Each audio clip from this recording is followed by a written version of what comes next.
Buckle up, the playoffs are here.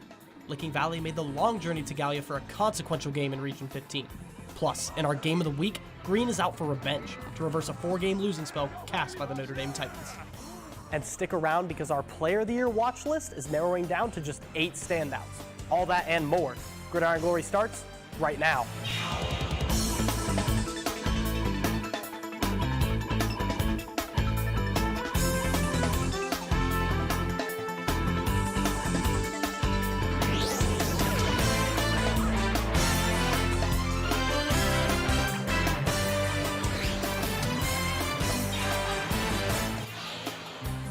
61 Gridiron Glory teams made it to the postseason, and now it's time to see what they're made of. All that work, all year long, this is where it counts. Welcome back. I'm your host, Jacob Mata, alongside senior reporter Chloe G. Workman. Thanks, Jacob. Tonight, we're going to go in depth on 5 games on the show, including a detailed look at Regions 15 and 27, and it's also been a historic night for Huntington. And as always, we'll have more coverage on our social media. And this week, that's the responsibility of senior Jack Demler. Jacob, we went to 5 other playoff games for digital games tonight. Potential upsets were looming large in Division 4. Vinton County sought their first playoff win under TJ Carper. Unioto primed to dethrone the reigning state champs. And Logan Elm hosting a playoff game for the first time since '09. We'll also take a sneak peek into key games for Regions 11 and 19, including a closer look at one Fairland difference maker. Jack, can't wait. But Chloe, we start in the OVC, and Galia Academy had a tall task taking on the Licking Valley Panthers.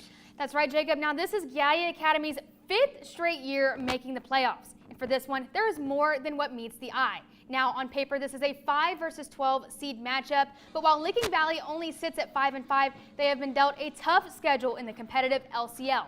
They capped off their season with an upset over Licking Heights. Meanwhile, Galia Academy was eyeing an undefeated season but fell short against Ironton, and they had an ugly loss to Rock Hill in Week 8. Now these two teams went head-to-head in 2018 when Licking Valley bounced the Blue Devils from the playoffs 36-12. The Blue Devils will be looking to avenge that loss and make it another week. Now, Licking Valley struck early, scoring a touchdown on their opening drive at the hands of Theo Walsh. They stopped the Blue Devil offense early and turned this score to this time with Aiden Solniker with the catch. Later, there was a fumble return called back, and Brody Faleur was not happy. The next time he touched the ball, he took it 52 yards, and it was officially a tie ball game. And I'm having a deja vu moment here because it's Brody Faleur again. This time he finds the hole up the right, and he takes it 65 yards to put the Blue Devils on top. Now here's where things get interesting. The Blue Devils have a successful onside kick that completely changed their momentum. It only took 2 plays before Hunter Shamlin breaks away on a huge run, and now they went head-to-head for the rest of the contest, but Galia Academy came away with the win 37-30. It means everything to me. I mean, I'm a 2016 graduate here. Love the kids like my little brothers, and we've just invested and bought into the brotherhood, and we chipped away week by week, and we've got here, and we've set our lofty goals to get a home playoff win. And the next goal is to get double-digit wins, so hopefully we can accomplish that next week. Now, Chloe, despite being on the road, Licking Valley was mathematically favored coming into this matchup.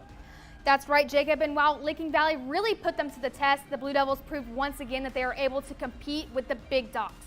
While they did have an upsetting loss to Rock Hill, they held Ironton close until the final minutes. Now, what does this mean for the Blue Devil community, Chloe? Now, within the last 10 years, Galia has struggled to pick up wins in the postseason. The only time they've won in the last 5 was against Vinton County in 2020. This win solidifies to the community that Coach Cole Carter is building back that Blue Devil brotherhood. Now, what comes next for Carter and the Blue Devils? They will be taking on Indian Valley, who picked up the shutout win tonight, 34-0. Another tough test for the Blue Devils, but hey, they were down by 16 tonight, and they came back for the win. This game is going to prove to be important down the stretch in Region 15. That's for sure, but far from the only important contest we saw in this region tonight. New Lexington was defending home turf against a Columbus powerhouse. NBL reporter Bryce Tinson was there. Mata, New Lex got one of the toughest draws in the state with Bishop Hartley. The Panthers are the higher seed, but coming into tonight, I didn't know if they were the better team, and I don't know how many games you can say that for. Bishop Hartley was 4-6 record, but they don't look that part. I mean, you're talking about a team that's played 6 of their 10 games against D2 or 3 teams. It's earned the Hawks the toughest schedule in all of Division 4, according to Fantastic50.net. For New Lex, it's all about stopping the beast at running back, Deontay Hubbard. He's averaging 131 yards per game, and he's doing it behind an absolute unit of a line. The Panthers had trouble stopping Sheridan's ground attack last week, and this test is going to be even tougher. The Hawks started with the ball, and they attacked the Panther rush defense right away. Deontay Hubbard was the bell cow in this drive and would be the finisher as well. He gets the handoff from 2 yards out, and he's going to punch it in. 7-0 Hartley lead. New Lex looking to respond. They go to the air. Lucas Ratliff is going to set and fire into a tight window, finding Ryan Hobbs. The air attack got them down to the 2, where Hunter Rose finished it off, knotting this game up at 7. That tie wouldn't hold for long, and it was more of the same on the ground for the Hawks as Robert Lathan caps off another long drive with the short score. After a New Lex interception, Hartley was back in business. Look at this Lathan kid go. He's only a freshman, and he's doing this. Oh my goodness. Lathan secured the trifecta in the first half on their way to a 48-13 win. And head coach Kevin Board credits the success of the Panthers this season to his players' drive. Just very appreciative of them for everything that they've done and all they accomplished and the hard work that they put in to get us to this point. Like I said, it's not everybody loses except for the state champ. You know, everybody loses. So, like I said, I'm just super proud of our kids for how they competed all year long and for the effort they got and gave and everything that they did. Even with the overall success this season, it looked like the rush defense couldn't respond after struggling last week. No, you're right, they couldn't. It was a tough week against Sheridan last week, and they struggled again this week. The Hawks were able to reestablish the line of scrimmage 3 yards down the field, and if you're running back getting 3 free yards every play, your life becomes a lot easier. They're able to climb to the second level, taking out any opportunity for the backers to scrape over the top and make some of those plays. Let's flip to the other side of the ball and talk about that New Lex offense. Well, with the size disadvantage, New Lex had to turn to the pass game, and it worked at first, but they were attacking vertically and horizontally, putting those safeties in conflict. But Hartley adjusted by playing press man defense. This allowed the safeties to keep that vertical contained while also keeping the point of attack on the wide receiver screens at the line of scrimmage. It looks like a lot of production this season came from seniors. What do we have to look forward to next year? You're absolutely right, Mata. They're losing 14 seniors, and all of them played meaningful minutes. Wideout Jared Braglin is definitely one of those names you'll need to be on the lookout for. He had over 600 yards receiving for that team. It won't be the same team, but I would be selling them short if I didn't give them a chance to repeat next year. Yeah, now we'll take a look at the region bracket in a moment, but first, Jack, you promised us a couple more games out of this region. And Jacob, I'll be happy to run through them. And we start with Vinton County. In his first 2 seasons as head coach, TJ Carper led the Vikings to 2 playoff appearances. This year, he's looking for his first win. They took on the 4-seed Columbus East, an 8-1 team, but with only 2 wins against opponents above 500. Vikings looking for the upset. Parker Schonborn connects with Garrett Brown, who sheds off tacklers and battles his way into the end zone. Look at that extra effort, man. But the Tigers proved to be too quick to handle. Tazen Burns bursting to the near sideline, and he goes in untouched. East avoids the upset, going on to win 34-14. And in the other game, Cambridge travels to Logan Elm. They're hosting their first playoff game since 2009. Defensively, the Bobcats shut down the Braves, holding them scoreless through the first half. Offensively, Cambridge was led by Caden Moore. Midway through the first, Moore finds Devin Ogle for the 12-yard touchdown. And right before the halftime break, he finds Paydirt from 3 yards out on the ground. Moore had 3 of the Bobcats' 4 touchdowns as they went on to win 31-13. And now let's take a look at next week in Region 15. With the wins for Columbus East and Cambridge, those 2 teams will face off in Columbus next week. Bishop Hartley got out of New Lex with a win, but the daunting task against Steubenville won't be so easy. Meanwhile, on the top half of the bracket, St. Clairsville cruises into regional quarterfinals to take Bishop Reedy. And the Galia Academy win sets them up to travel to Indian Valley, the team that took down Philo tonight. And for the full breakdowns on both of these games and all the other digital games tonight, be sure you're checking in on our social media throughout the weekend. We got you covered with written recaps, highlights, video breakdowns, and more, plus playoff coverage and previews throughout the week. So stay tuned on Facebook, Twitter, Instagram, and TikTok for all things Southeast Ohio football. Now, Chloe, before we move on from our digital games, we saw some action in Region 19 between Muskingum and Fairland. That's right, Jacob, and it was an important game for both of these teams, but for the Dragons, it's a career game for the leader of this team, one player with a unique story to tell. The Fairland Dragons have found success in recent years behind their winningest class of seniors ever, but at the core of that is Steeler Leap. Steeler has been the do-it-all man for the Dragons, playing defensive back, halfback, running back, and now even quarterback. His stats have been nothing but impressive. Against Colgrove alone, he had 2 rushing touchdowns on top of 76 receiving yards, and he also went 4 for 6 with 60 passing yards. But away from the field, Leap has battled some adversity. In the offseason, he lost one of his biggest support systems, his father.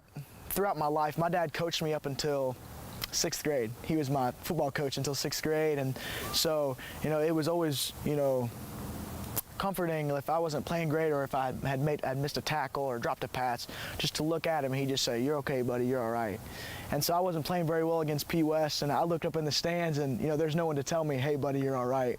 His coach, Melvin Cunningham, has been one of the biggest supports throughout the season. I mean, it's, he's always, from the first moment that he walked onto the field, I mean, he's really been an impact player for us. I think the thing that he brings to the table is something that never gets spoke about a lot. It's just his intelligence. He has a true understanding of the game. Throughout it all, Steeler has searched for ways to keep his dad close. I've been trying to do that, trying to come up with ways I can, kind of incorporate him into my game still. On my wristband, I write, do everything for Dad, and the day he passed away. Leak will continue to battle through this adversity and lead his team through playoffs. Tonight, Fairland had a tough battle matching up against 10 seed West Muskingum. You're right, and that included Steeler taking some snaps tonight as the team's new QB1, while Fairland deals with some injuries. Now, late in the first quarter, Steeler takes the snap and punches it in from 1 yard out to take the early lead. Rashid Sese would even the score for the Tornadoes before the half with this 8-yard touchdown run. The game was back and forth and even needed overtime to decide it. Tornadoes converted on a 2-point conversion to give them the 22-21 win. Now, taking a look at the bigger picture in Region 19, West Muskingum will take on Harvest Prep after the Warriors picked up a huge win eliminating Meigs. Barnesville and Willersburg both won tonight to knock out Heath and Piketon. Portsmouth West also dominated tonight. They'll meet up with the Columbus Academy next week. And finally, Portsmouth picks up a massive win over Union Local, which means they'll be playing their rivals, the #1 seed, Ironton. And the Tigers won that first game handily with the success they've been having. It's easy to see why they have one of the best fan bases in our coverage. Now that's right, and it brings us into our fan base frenzy. Tonight, it's time to decide on a champion. Voting is underway right now on our Instagram between 2 finalists. The first, Ironton. It's the loudest fan base in the OVC. They sell out Tanks Memorial Stadium week after week, and not only that, their fans come to watch their Fighting Tigers practice. No one does it quite like they do. They take on the Wave Pool, Newark Catholic's fan base. Every home game, these guys are lined up outside White Field as the team parades into the stadium. Not to mention they're always tailgating hours before kickoff. They've watched their team dominate for years, so when it comes to communities united by football, there are a few places like Newark Catholic. Voting is underway right now, so head over to our Instagram. Right now, Ironton is leading 56%, but you have until Saturday at 3 p.m. to cast your vote. Now, Chloe, there's a lot to be excited about as usual. Thanks for all your hard work tonight. Taking a look now at Region 24, not a lot of 7-4-0 teams in this region, but we do have an SVC rematch between Paint Valley and Huntington. Zach Mothersbaugh got the scoop on the historic night for the Huntsmen. Thanks, Mata. After a 12-point Bearcat win in September, this rivalry has been renewed for a second game. But it's in unfamiliar territory this time for Huntington. It's their first playoff game in franchise history. And they're about to have to prove, and it's no doubt it's been an uphill battle to get to where they are. Huntington suffered several season-ending injuries earlier in the season, enough so that only 14 players see the field on a week-to-week basis. This forced Coach Yates to switch entirely to non-contact practices after week 3. However, they were still able to fight their way to the 10 seed, and this playoff debut comes on the 50th anniversary of the program. It's Coach Yates' first season as head coach, and it started with a shift in the culture. When I first got the job, I had a meeting with them, and I told them all that it was going to be different than it's been the last 5 years. Everything about it is going to be different than what they've ever known, because like we started this here today, is we talked about commitment and discipline and responsibility and that kind of accountability, those kind of things, and I believe firmly in those, and I believe firmly in those not just in sports, I believe those firmly in life. And the Huntington were here to prove their coach right to everyone, but Paint Valley had plenty to play for themselves. It started ugly for Huntington though. 2 straight fumbles after allowing a touchdown put their defense in a tough position, and they found themselves down 14-0 early, and the Bearcats didn't let up as Dom Chambers would break through the defense and go 48 yards all the way to the end zone for his second of the day. Gotta have it drive the next possession, and they get it when Weston Taylor makes his way out of the wash and lays out over the pylon for their first score. Then it's Carson Free, and oh my goodness, can he get all the way up the ladder, right over the defender, and Paint Valley just runs away with this one, taking it 50-6. That's a tough loss for the Huntsmen, but their future seems to be bright, Zach. It really does. There have been a number of changes for Huntington this year, and they should start to settle in next year. Coach told me that they changed every single playbook, offense, defense, and special teams, and that's just going to take some time to get used to. And until then, we're going to see a lot of mistakes. But once those playbooks start to settle in and the playmakers are confident in what they're doing and can execute it to a high level, I would expect Huntington to have a great season and those coaches to show us what they can do. Now Paint Valley is going to Allen East. What should they take from this game? There are a number of things they can take from this. We'll go to the star players on their team. That's Carson Free, that's Dom Chambers. Both of them were able to dominate. Carson Free caught just about everything thrown his way, and Dom Chambers and Braylon Robertson found every gap. They always popped off big ones and rarely got caught behind the line. So they'll have to keep those three up, along with Kevin Cooper, to go and beat Allen East. Thanks for the great work, Zach. Get home safe. Looking now to another SVC team up in Division 4, Unioto battled against a grim reaper of the 7-4-0. Jack, fill us in. Jacob, the reigning state champs Clinton Massey were on the road in one of their biggest challenges of the season. The Falcons have been historically dominant, but their rush attacks had to battle the much-improved, high-powered pass game of the Unioto Shermans. It was a big night for Falcons running back Logan Chesser. First drive, Chesser would find the end zone from 7 yards out, and as soon as he started, he couldn't be stopped. Chesser, untouched, to the house from 60 yards out. He finished with 167 rushing yards and 2 touchdowns as Clinton Massey went on to upset the 4-seeded Shermans 38-0.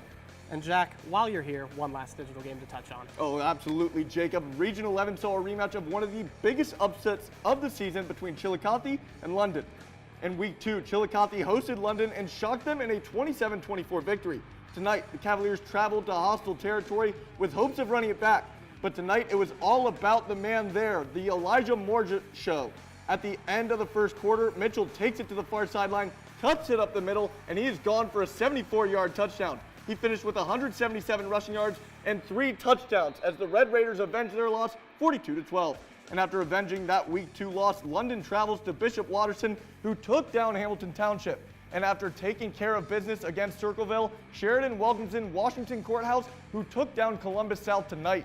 Tri-Valley beat Jonathan Alder tonight, but have a daunting task ahead of them. They welcome in Bloom Carroll, who took down Beechcroft. After beating Miami Trace for the second time this season, Jackson will meet with Granville. All right, our last region of the night, Region 27, featuring 2 dramatic storylines that unfolded. First up, in Meigs County, the Eastern Eagles had hopes of leaving their mark in the history books. Reporter Haley Hollinger was there to see the Eastern Eagles take on the Shadyside Tigers. Yeah, Jacob, as you know, the Eagles have been looking for their first home playoff win in Meigs County history. Their only playoff win ever came in 2020 as road underdogs against Caldwell. Since that victory, the Eagles made the playoffs last year but lost in the first round. And now they had the opportunity to make history. These two teams haven't met this century, while Eastern just ended a 19-year playoff drought. Shadyside has made a habit of playoff play, qualifying every year since 2005. But this year, it's a new chapter for both teams. Eastern, the favorites coming into this game, and coming onto the field, they showed it, wasting no time. During their second possession, Riley Barrett would run it in from 5 yards out. Eagles up 7. To start off the second quarter, Barrett would strike again, running the ball 40 yards and putting Eastern one away from the end zone. Brady Yonker would finish the job, punching the ball in to go up 14-0. Eagles back up, and they wasted no time eating away at the 60 yards ahead. In the red zone, the Tigers got a front row seat to the Yonker and Murphy show. Yonker found Murphy, who snagged it in front of Cole Micker, bringing the ball down and Micker down with him for the 3rd Eagle touchdown of the night. In the second half, the Eagles defense would only give up 6 points. Eastern would go on to score another 11 to win 34-6. Head coach Jason Jackson talked to us about what this win means for the team and the Meigs community. It just gave me a cold chill for these guys. It is amazing that what they accomplished. They have listened, they have worked. These guys are the old school, run through a brick wall. They don't ask why, they just do it. And it is a super honor to be their head coach and be part of that first home playoff win in all of Meigs County history. It's very awesome. Haley, we were there last week. The fans were lined up outside the stadium for a rivalry win, and I could see it was the same tonight. Jacob, the fans have never seen anything like this in Meigs County history, and that energy, it felt like it was pouring out onto the field, but they didn't even need it because they were hyped up enough on their own. But you can't win on energy alone. No, you can't. But we've seen the talent from Brady Yonker, Riley Barrett, Gavin Murphy, and Gavin Smith, and what they bring to the field. What did those guys do tonight? Well, those guys played together all game. They shared the ball. Yonker, Murphy, Barrett, they all had one touchdown to their name, and Smith had 2.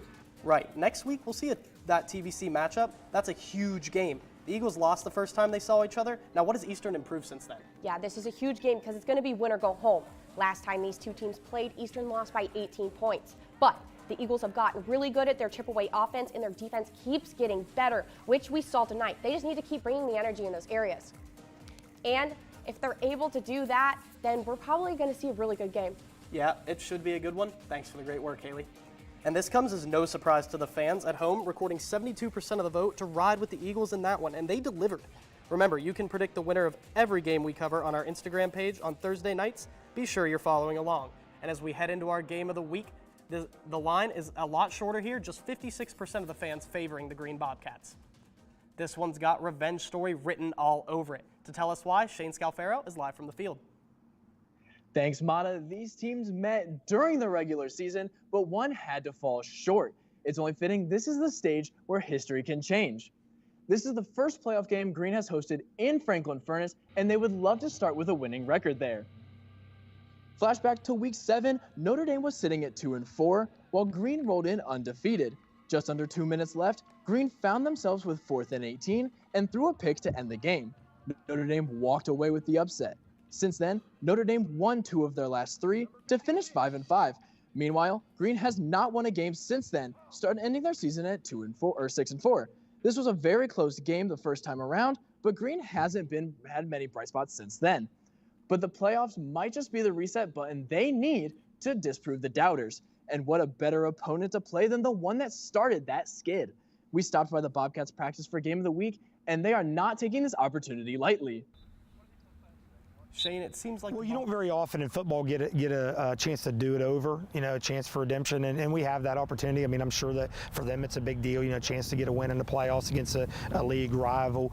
We come out with a vengeance. We come out to set the tone. We come out to hit them, right? And everybody's got a plan to get hit in the mouth. I guarantee you they're going to hit you in the mouth. I guarantee you we're going to hit them in the mouth. Who's going to respond?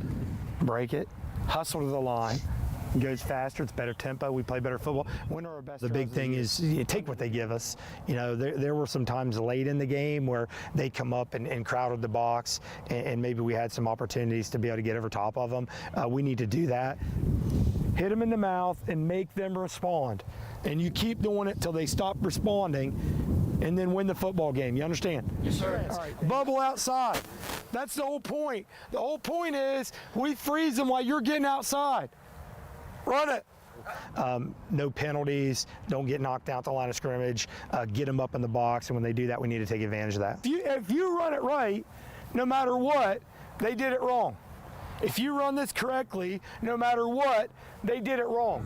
Hey, what a great day to be a Bobcat. It'd be a bigger day tomorrow. Let's go, baby. Break it down. Make it in. Shane, it seems like the Bobcats are primed and ready for Notre Dame. Yeah, Mata, this team is dialed in on their chance to right their wrongs. With all the hype around this rematch, this game had a lot to live up to. Notre Dame started with the ball and wasted no time getting down the field and punching one into the end zone. But an unexpected twist, they would go for the onside kick and recover. Once again, they would push themselves down the field with Gavin Hart getting the second touchdown of the night for the Titans. Green gets the ball for the first time, and Landon Lodwick wastes no time with a big run to get the Bobcats on the board. Fast forward to the second quarter, score 24-22 Titans. Wyatt Webb heaves one deep for his man Dylan Sison. It's tipped and caught for the big score. The action continued into the second half, where no defense was safe. Neither team was ready to give up the fight, and it showed in their tough play. It came down to a few key plays, but Notre Dame were the kings of this one, winning 45-36. Notre Dame was able to keep the ball moving and took advantages in the opportunities they were given. The Titans did what they needed to and repeated history in their favor. So what were some of the key differences this time around, Shane? For the Bobcats, they kept a quarterback rotation. One play it was Abe McBee under center, the next it was Jonathan Knapp. With this, they were able to keep the defense guessing on the play call. On the other side, the Titans did everything in their power to keep the Green offense off the field. With onside kicks and long drives, they limited the number of possessions the Bobcats had. With those defenses, how was there so much scoring tonight, Shane? Well, Mata, both of these teams were too explosive to be held down for long. They took what they had in front of them and exploited each defense. There was very little punting because offenses scored on almost every possession. Green only slipped behind because of special teams mishaps. With this outcome, Notre Dame moves on, but what does it mean for both of these teams? Notre Dame has a tough matchup next week against Newark Catholic. The defense needs to be cleaned up for them to have a chance against the Green Wave.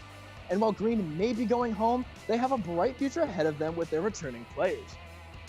Notre Dame has a big task ahead of them getting ready for Green Wave. It should be a tough one for the Titans to keep the wheels moving, but anything can happen on any given Friday. Thanks for the great work, Shane. Get home safe. After that win for Notre Dame, they now have the tall task of taking on Newark Catholic, who won big tonight. Eastern will get one more chance to take down Waterford after losing to them in Week 5 of the regular season. On the other side of the bracket, River will take on Fairfield Christian, and Sciotaville East took down South Galia for the first time this season, setting them up to take on Caldwell, who has only lost one game all season, to powerhouse Fort Fry. All right, it's the moment you've been waiting for. 2 weeks ago, we announced the 12 candidates we have our eyes on for the annual GG Player of the Year. And with the season finale on the horizon, it's time to narrow the list down to just 8. Without further ado, the first guy on our list is Mason Hackett. He is a huge reason why the Green Wave won the LCL Buckeye title outright. In the game to seal the title, he went off for 4 touchdowns and 123 yards on the ground. Good luck stopping him. Chase Hall from Colegrove has dropped video game numbers all season. In their final regular season win, he finished the night with 247 yards and 5 rushing touchdowns. Oh yeah, and he threw a touchdown pass. What can't this guy do? Leighton Logie from Nelsonville, York is an offensive coordinator's worst nightmare. He gets off blocks so fast and flies to the ball carrier. He was a huge reason why the Buckeyes were able to win the TVC Ohio title outright. Andrew Marshall from Bloom Carroll is another guy you don't want to line up against. In the MSL title game, he showed up. How about 11 tackles and 9 of those being solo? It's no guarantee he brings you down, it's a promise. Caden Moore from Cambridge continues to dominate in the air. He's up to 2,678 yards through the air and 37 total touchdowns and a 70% completion rate. Are you kidding me? This guy throws dots all game long. Ty Perkins has been unguardable by any DB that lines up against him. In their last game against Portsmouth, he went off for 5 receptions, 98 yards, and 2 touchdowns. Some of the catches this guy makes are unbelievable. Hunter Rose from New Lexington is one of the hardest runners in our coverage, let alone the MVL. In their loss last week against Sheridan, Rose ran for 105 yards against that great Sheridan defense, and he earned every single yard. Capping off our list is the man under center for Jackson, Jacob Winters. He is the model example of a great leader and the key factor in the Ironman winning the FAC title outright. And I'm pretty sure his right arm is actually just a cannon. These guys behind me are the 8 left still standing. We've been up late trying to narrow this one down, but this is what we came up with for next week when we announce those 5 finalists and open the voting up to you, the fans. But until next week, that's all we have for you. Thank you for letting us be your source for Southeast Ohio football. Remember to follow us along on Facebook, Twitter, Instagram, and TikTok for game recaps, photo albums, and highlights, plus written content at woub.org/gridiron. And check out the Gridiron Glory podcast. Those were brand new a couple weeks ago, and we're still pumping out great content there at WOUB Digital.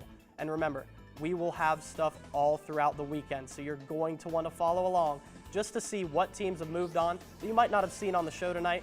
Once again, thank you guys for joining us. And remember, there is nothing better than Friday nights and Gridiron Glory.